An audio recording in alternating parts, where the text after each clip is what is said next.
जय श्री कृष्ण भक्तों, आपका कृष्णा ज्ञान चैनल पर स्वागत है। श्री कृष्ण आप सब पर कृपा बनाए रखे और आपकी सारी मनोकामना पूरी करे।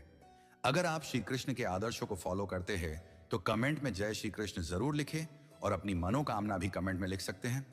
वीडियो शुरू करने से पहले आप चैनल पर नई हैं तो चैनल को सब्सक्राइब कर लीजिए और सभी कमेंट में जय श्री कृष्ण जरूर लिखें और वीडियो को पूरा जरूर देखें। तो शुरू करते हैं। जीवन में जब मन प्रश्नों से भर जाता है, जब विचार थक जाते हैं, जब रास्ते धुंधले लगने लगते हैं, तब किसी बाहरी सहारे की आवश्यकता नहीं होती, क्योंकि समाधान कहीं बाहर नहीं, चेतना के भीतर उपस्थित रहता है।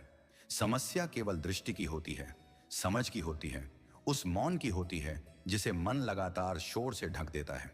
कृष्ण की वाणी कोई उपदेश नहीं है, वह चेतना की स्मृति है। वह याद दिलाती है कि जीवन युद्ध नहीं है, जीवन अनुभव है और अनुभव को समझने वाला ही मुक्त होता है। मनुष्य दुख से नहीं टूटता, वह अपनी अपेक्षाओं से टूटता है। वह अपने ही बनाए हुए विचारों के बोझ से दबता है, जबकि अस्तित्व हर क्षण उसे सहजता की ओर बुला रहा होता है। जब जीवन में असफलता आती है तब उसे दंड समझ लिया जाता है, जबकि वह दिशा परिवर्तन का संकेत होती है। जब संबंध टूटते हैं तब उसे अंत मान लिया जाता है, जबकि वह भीतर झांकने का अवसर होता है। जब धन, पद, मान, प्रतिष्ठा छिनते हैं तब भय पैदा होता है, जबकि वही क्षण आत्मनिर्भरता का द्वार खोलता है। कृष्णवाणी कहती है कि जो बदल रहा है वह कभी स्थायी था ही नहीं, और जो स्थायी है वह कभी बदलेगा नहीं। मन जिस पर अधिकार जताता है वही दुख देता है, और जिसे साक्षी भाव से देखा जाता है वही मुक्त करता है। मनुष्य बार बार एक ही गलती करता है, वह जीवन को नियंत्रित करना चाहता है। नियंत्रण का यह प्रयास ही अशांति की जड़ है। अस्तित्व बहाव है और बहाव को बांधने की कोशिश करने वाला स्वयं टूट जाता है। कर्म करो पर परिणाम से बंध मत जाओ, यह वाक्य केवल नैतिक शिक्षा नहीं है, यह मनोवैज्ञानिक स्वतंत्रता की कुंजी है। जब कर्म शुद्ध होता है और अपेक्षा शून्य होती है तब मन हल्का हो जाता है, और हल्का मन ही सही निर्णय ले सकता है। समस्याएं तब बड़ी लगती हैं जब अहंकार उन्हें अपने अस्तित्व से जोड़ लेता है। मेरे साथ ऐसा क्यों हुआ? यह प्रश्न पीड़ा को जन्म देता है। चेतना पूछती है, अब इससे क्या सीखा जाए? सीखने वाला आगे बढ़ता है, शिकायत करने वाला वहीं ठहर जाता है। जीवन में जो भी घटता है वह तुम्हें तोड़ने नहीं, तुम्हें परिपक्व करने आता है। कच्चा फल गिरने से नष्ट हो जाता है, पका फल गिरने से मीठा हो जाता है। भय भविष्य से पैदा होता है, अपराध बोध अतीत से, और शांति केवल वर्तमान में संभव है। जो अभी है वही वास्तविक है। मन या तो पीछे भागता है या आगे दौड़ता है और वर्तमान को चूक जाता है। कृष्ण चेतना वर्तमान में टिकना सिखाती है, क्योंकि जो अभी है वही परमात्मा का स्पर्श है। सांस भीतर जाती है, बाहर आती है, इसमें कोई संघर्ष नहीं, कोई शिकायत नहीं, केवल स्वीकृति है। यही स्वीकृति जीवन के हर क्षेत्र में उतर जाए तो समस्या स्वतः गल जाती है। मनुष्य दूसरों को बदलना चाहता है, परिस्थितियों को मोड़ना चाहता है, भाग्य को दोष देना चाहता है, लेकिन स्वयं को देखने से बचता है। आत्मनिरीक्षण साहस मांगता है, क्योंकि उसमें झूठ टिक नहीं पाता। जो स्वयं को देख लेता है वह संसार से डरता नहीं। भीतर स्पष्टता आ जाए तो बाहर का अंधकार प्रभावहीन हो जाता है। कृष्णवाणी कहती है, तुम शरीर नहीं हो, तुम भूमिका नहीं हो, तुम सफलता या असफलता नहीं हो, तुम वह चेतना हो जो इन सबको देख रही है। देखने वाला कभी घायल नहीं होता, जो दृश्य में उलझ जाता है वही दुखी होता है। जब यह समझ गहरी हो जाती है तब जीवन खेल बन जाता है, बोझ नहीं। हर समस्या का हल इसलिए है क्योंकि समस्या स्थायी नहीं है। जो आया है वह जाएगा, जो बना है वह टूटेगा। केवल वही सत्य है जो न बना है न टूटेगा। उसी में विश्राम है, उसी में निर्भयता है, उसी में प्रेम है। प्रेम मांग नहीं करता, प्रेम बांधता नहीं, प्रेम मुक्त करता है। जहां प्रेम है वहां समस्या टिक नहीं सकती। जब निर्णय कठिन लगे तब मौन में बैठो। मौन उत्तर देता है। शब्द उलझाते हैं, मौन स्पष्ट करता है। भीतर का मौन जाग जाए तो बाहरी शोर अर्थहीन हो जाता है। यही कृष्ण चेतना है, जीवन को समझने की कला, दुख को देखने की क्षमता और आनंद को थामने का साहस। जीवन की सबसे बड़ी भूल यह मान लेना है कि शांति किसी लक्ष्य के पूरा होने के बाद मिलेगी।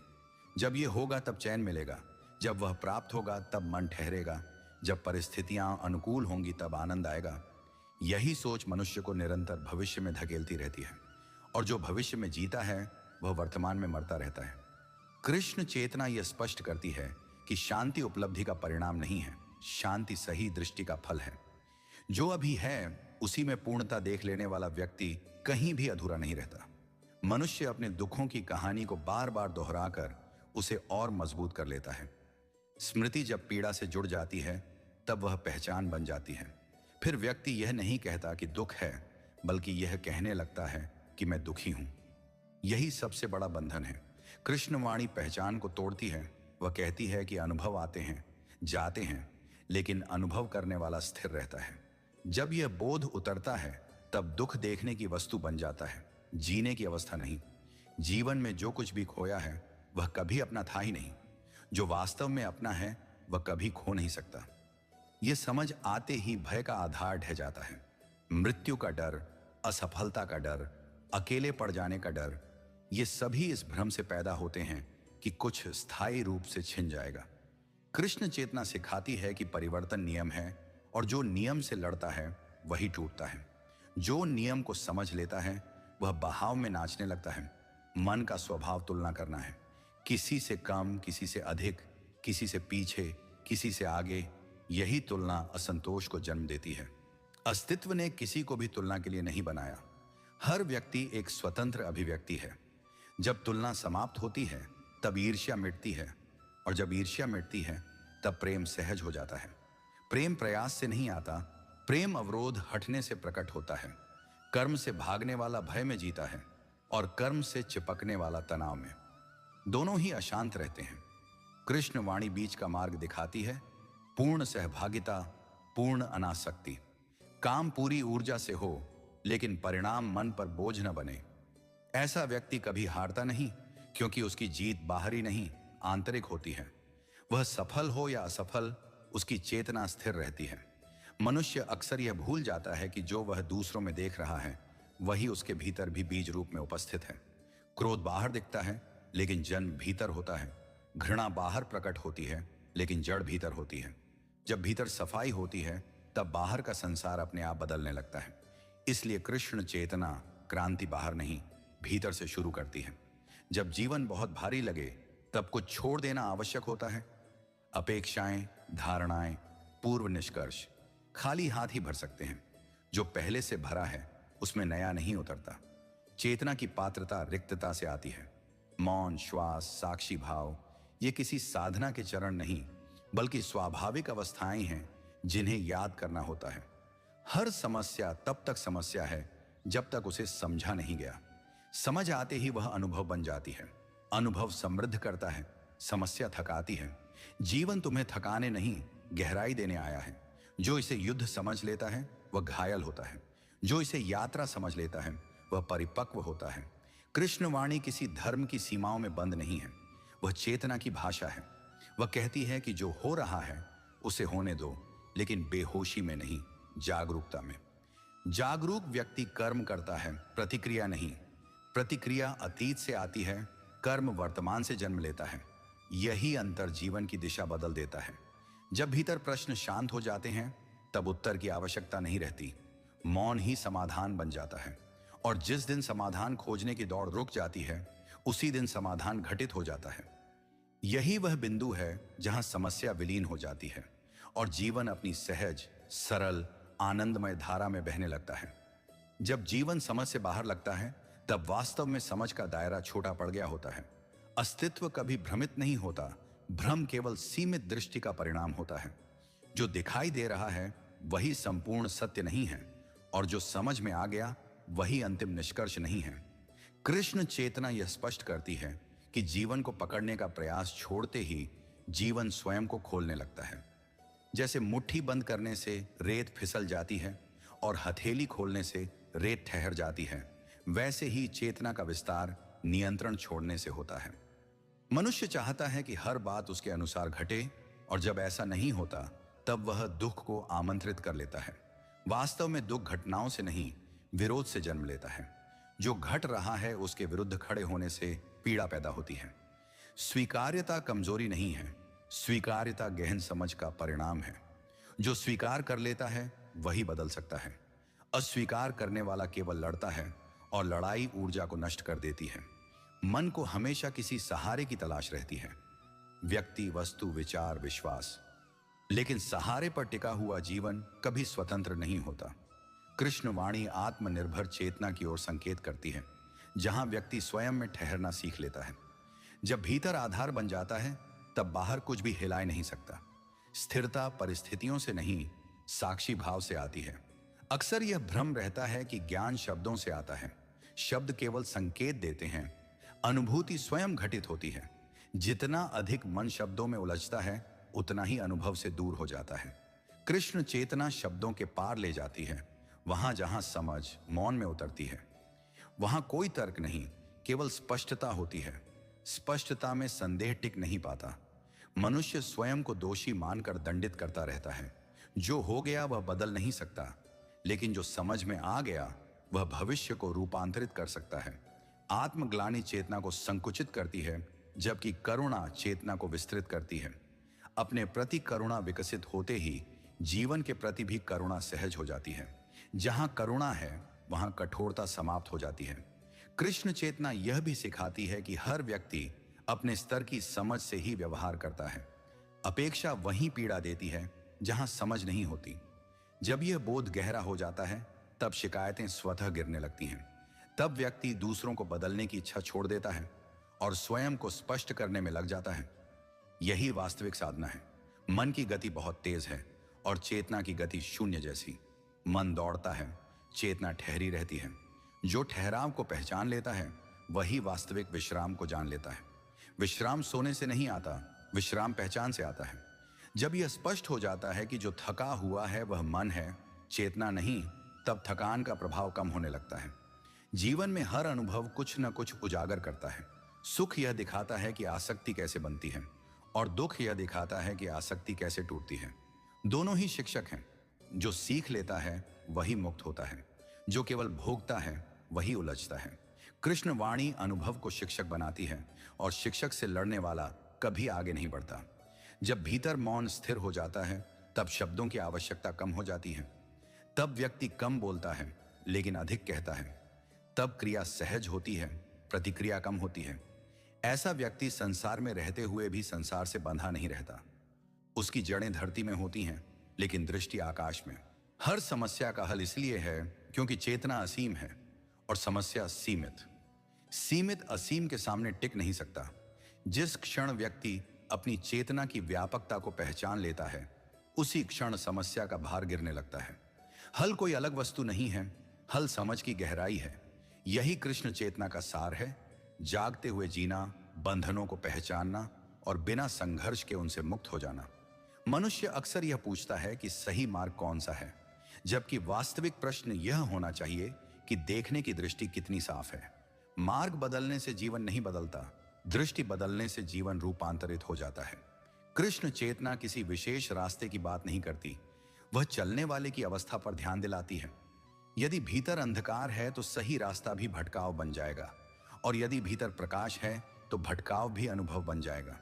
जीवन में जो सबसे अधिक पीड़ा देता है वह है प्रतिरोध। जो हो रहा है उससे लड़ना, जो बदल चुका है उसे पकड़े रहना, और जो अभी नहीं आया उसके लिए बेचैन होना। यही मन की आदत है। चेतना का स्वभाव ठीक इसके विपरीत है। वह जो है उसे देखती है, जो गया उसे जाने देती है, और जो आने वाला है उसके लिए खुली रहती है। इस खुलेपन में ही निर्भयता जन्म लेती है। मनुष्य सोचता है कि वह अकेला है, जबकि वास्तव में अकेलापन केवल मन का भ्रम है। अस्तित्व में कुछ भी अलग थलग नहीं है। श्वास भीतर जाती है तो बाहर का वायु भीतर आता है। श्वास बाहर जाती है तो भीतर का बाहर मिल जाता है। यही एकता जीवन के हर स्तर पर घट रही है, लेकिन मन विभाजन की भाषा समझता है। कृष्ण चेतना एकता की स्मृति है, अलगाव के भ्रम से जागरण है। जब जीवन कठिन लगता है, तब वास्तव में जीवन नहीं, मन कठोर हो गया होता है। मन की कठोरता ही हर स्थिति को भारी बना देती है। लचीलापन आते ही बोझ हल्का हो जाता है। जैसे पानी जिस पात्र में जाता है उसी का आकार ले लेता है, वैसे ही चेतना परिस्थितियों में ढलकर भी स्वयं बनी रहती है। जो कठोर है वह टूटता है, जो लचीला है वह बहता है। मनुष्य बार बार यह भूल जाता है कि समय कभी स्थिर नहीं रहता। जो आज पीड़ा है वह कल स्मृति बन जाएगी, जो आज शिखर है वह कल इतिहास बन जाएगा। इस परिवर्तनशीलता को समझ लेने वाला व्यक्ति वर्तमान में संतुलित रह पाता है। न अत्यधिक उत्साह उसे बहा ले जाता है, न गहरा दुख उसे डुबो पाता है। यही समत्व है और समत्व ही वास्तविक शक्ति है। कृष्णवाणी यह नहीं कहती कि इच्छाएं गलत हैं, वह यह कहती है कि इच्छाओं के गुलाम मत बनो। इच्छा ऊर्जा है, लेकिन आसक्ति जंजीर है। जब इच्छा लक्ष्य बन जाती है तब विकास होता है, और जब इच्छा पहचान बन जाती है तब बंधन पैदा होता है। पहचान को हल्का रखो, कर्म को गहन बनाओ। यही संतुलन जीवन को सुंदर बनाता है। मनुष्य दूसरों से सम्मान चाहता है, जबकि स्वयं को समझना भूल जाता है। जो स्वयं को नहीं समझ पाया वह संसार से सम्मान पाकर भी खाली रहता है, और जो स्वयं को पहचान लेता है उसे किसी मान्यता की आवश्यकता नहीं रहती। उसकी शांति ही उसका परिचय बन जाती है। कृष्ण चेतना आत्मसम्मान की अवस्था है, जहां व्यक्ति स्वयं में स्थिर हो जाता है। जब भीतर स्पष्टता होती है तब निर्णय स्वतः सही होने लगते हैं। तब जीवन को ज्यादा सोचने की आवश्यकता नहीं रहती। सोच तब जरूरी होती है जब भीतर भ्रम होता है। स्पष्ट मन कम सोचता है, लेकिन सही दिशा में चलता है।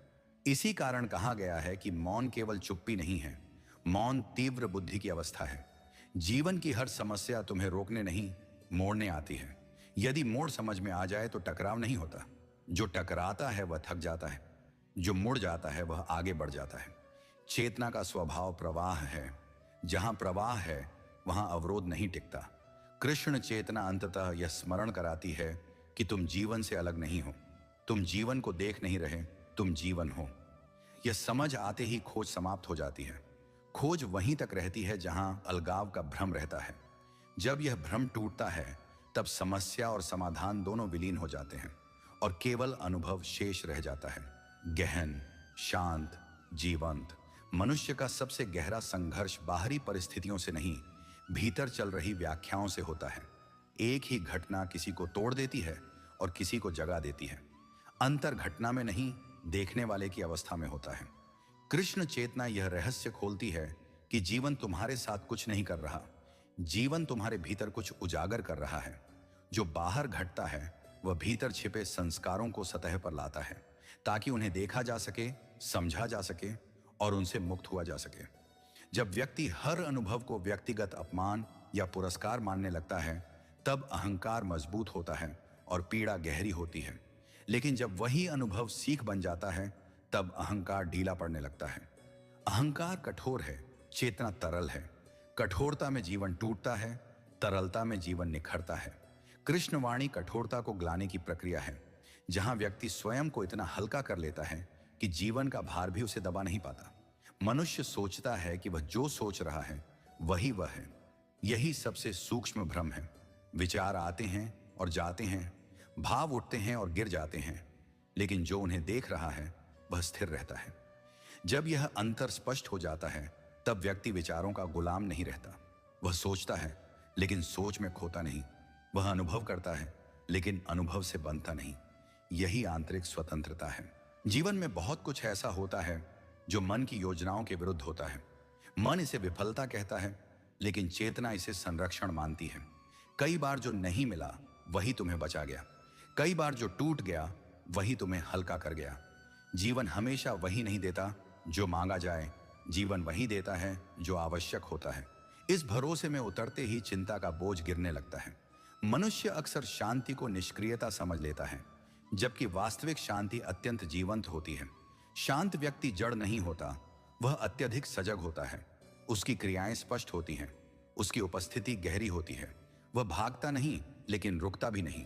वह सही क्षण की प्रतीक्षा करता है, और जब क्षण आता है तब पूर्णता से कार्य करता है। यही सहज कर्म है। कृष्ण चेतना यह भी बताती है कि जीवन में कोई भी अनुभव व्यर्थ नहीं जाता। हर अनुभव चेतना में परतें जोड़ता है। जो समझ में आ गया वह ज्ञान बन जाता है, जो नहीं समझा गया वह पीड़ा बन जाता है। इसलिए समस्या को मिटाने की जल्दी मत करो, समस्या को समझने की तत्परता विकसित करो। समझ आते ही समस्या स्वयं विलीन हो जाती है। मनुष्य दूसरों से प्रेम चाहता है, लेकिन स्वयं से कठोर व्यवहार करता है। जब तक भीतर करुणा नहीं जागती, बाहर का प्रेम भी अस्थिर रहता है। स्वयं को स्वीकार करना ही संसार को स्वीकार करने की पहली सीढ़ी है। जो स्वयं के प्रति दयालु है वह दूसरों के प्रति भी सहज रूप से दयालु हो जाता है। करुणा कोई अभ्यास नहीं, करुणा समझ का फल है। जब जीवन में ठहराव आए तब उसे शून्यता मत समझो। ठहराव तैयारी है। बीज अंधकार में रहता है तभी अंकुर फूटता है। जो व्यक्ति ठहराव में घबराता नहीं वही अगले चरण के लिए तैयार होता है। कृष्ण चेतना धैर्य सिखाती है, क्योंकि धैर्य में ही गहराई जन्म लेती है। जल्दबाजी सतह पर रखती है, धैर्य जड़ तक ले जाता है। मनुष्य को लगता है कि उसे किसी आदर्श जैसा बनना है, किसी और की तरह होना है। यह तुलना आत्मविश्वास को धीरे धीरे खा जाती है। कृष्ण वाणी मौलिकता पर जोर देती है। तुम जैसे हो वहीं से यात्रा शुरू होती है। सुधार स्वीकार से आता है, अस्वीकार से नहीं। स्वयं से युद्ध करने वाला कभी शांत नहीं होता। स्वयं से मित्रता करने वाला कभी पराजित नहीं होता। जब भीतर की दौड़ रुक जाती है तब बाहर की गति भी संतुलित हो जाती है। तब व्यक्ति सही समय पर सही जगह होता है। उसे भाग्य का सहारा नहीं लेना पड़ता, क्योंकि उसकी चेतना ही उसका मार्गदर्शक बन जाती है। यह मार्गदर्शन शोर में नहीं, मौन में सुनाई देता है। हर समस्या का हल इसलिए है क्योंकि समाधान कोई वस्तु नहीं, एक अवस्था है। जैसे ही चेतना विस्तृत होती है समस्या छोटी पड़ जाती है। अंततः समस्या गायब नहीं होती, देखने वाला बड़ा हो जाता है। और जब देखने वाला बड़ा हो जाता है तब जीवन सहज, सरल और अर्थपूर्ण बन जाता है। मनुष्य का मन उत्तर चाहता है, लेकिन चेतना अनुभव चाहती है। जब तक उत्तर खोजे जाते हैं तब तक प्रश्न जीवित रहते हैं। जिस क्षण अनुभव घटित होता है प्रश्न अपने आप गिर जाते हैं। कृष्ण चेतना उत्तरों का संग्रह नहीं, अनुभव की तीव्रता है। वह कहती है कि जीवन को समझने की कोशिश मत करो, जीवन को महसूस करना सीखो। जो महसूस कर लेता है उसे समझाने की आवश्यकता नहीं रहती। अक्सर व्यक्ति यह मान लेता है कि जो वह महसूस कर रहा है वही अंतिम सत्य है। भाव आते हैं और चले जाते हैं, लेकिन मन उन्हें स्थायी बना देता है। आज जो उत्साह है वह कल थकान बन सकता है। आज जो प्रेम है वह कल अपेक्षा बन सकता है। कृष्ण वाणी भावों को दबाने की नहीं, भावों के पार देखने की कला सिखाती है। जो भावों को देख लेता है वही उनसे नियंत्रित नहीं होता। जीवन में सबसे बड़ी स्वतंत्रता यह जान लेना है कि सब कुछ तुम्हारे नियंत्रण में होना आवश्यक नहीं है। नियंत्रण छोड़ना हार नहीं है, नियंत्रण छोड़ना समझ का संकेत है। नदी को बहने दो, वह स्वयं समुद्र तक पहुंचेगी। जो नदी को मोड़ने लगता है वही बाढ़ को जन्म देता है। जीवन की ऊर्जा को बहने देने वाला व्यक्ति कम थकता है, अधिक जीता है। मनुष्य दूसरों की स्वीकृति में अपनी कीमत ढूंढता है। जब प्रशंसा मिलती है वह ऊपर उठता है, जब आलोचना होती है वह टूट जाता है। यह उतार चढ़ाव चेतना को अस्थिर कर देता है। कृष्ण चेतना आंतरिक मूल्य की याद दिलाती है। जो स्वयं में स्थिर हो जाता है उसके लिए प्रशंसा भी सूचना है और आलोचना भी सूचना, दोनों उसकी जड़ों को नहीं हिलाती। जब जीवन में बार बार एक जैसी परिस्थितियां आती हैं तब यह दंड नहीं, संकेत होता है। संकेत की कुछ अभी भी अनदेखा है। जो समझ में नहीं आता वही दोहराया जाता है। जैसे ही समझ उतरती है पुनरावृत्ति समाप्त हो जाती है। इसलिए समस्याओं से भागना नहीं, उन्हें ध्यान से देखना आवश्यक है। ध्यान से देखना ही परिवर्तन की शुरुआत है। कृष्ण चेतना यह भी स्पष्ट करती है कि अकेले चलने से मत डरो। भीड़ अक्सर गलत दिशा में चलती है। सत्य हमेशा कम लोगों के साथ होता है, क्योंकि सत्य साहस मांगता है। जो भीतर की आवाज सुन लेता है वह बाहर के शोर से प्रभावित नहीं होता। उसकी राह अलग हो सकती है, लेकिन उसकी गति सुनिश्चित होती है। मनुष्य सोचता है कि उसे पूर्ण होने के लिए कुछ जोड़ना होगा, अधिक ज्ञान, अधिक धन, अधिक संबंध। जबकि वास्तविक पूर्णता घटाने से आती है। भ्रम घटते हैं, डर घटते हैं, झूठी पहचानें घटती हैं। जब अनावश्यक गिर जाता है तब जो बचता है वही वास्तविक होता है। कृष्णवाणी अनावश्यक को गिराने की प्रक्रिया है। जब भीतर स्पष्टता आती है तब जीवन सरल हो जाता है। सरलता कमजोरी नहीं, परिपक्वता का चिन्ह है। जटिलता अहंकार की पसंद है, सरलता चेतना की प्रकृति। जो सरल हो गया वह हल्का हो गया, जो हल्का हो गया वह उड़ने लगा। यही मुक्त जीवन की पहचान है।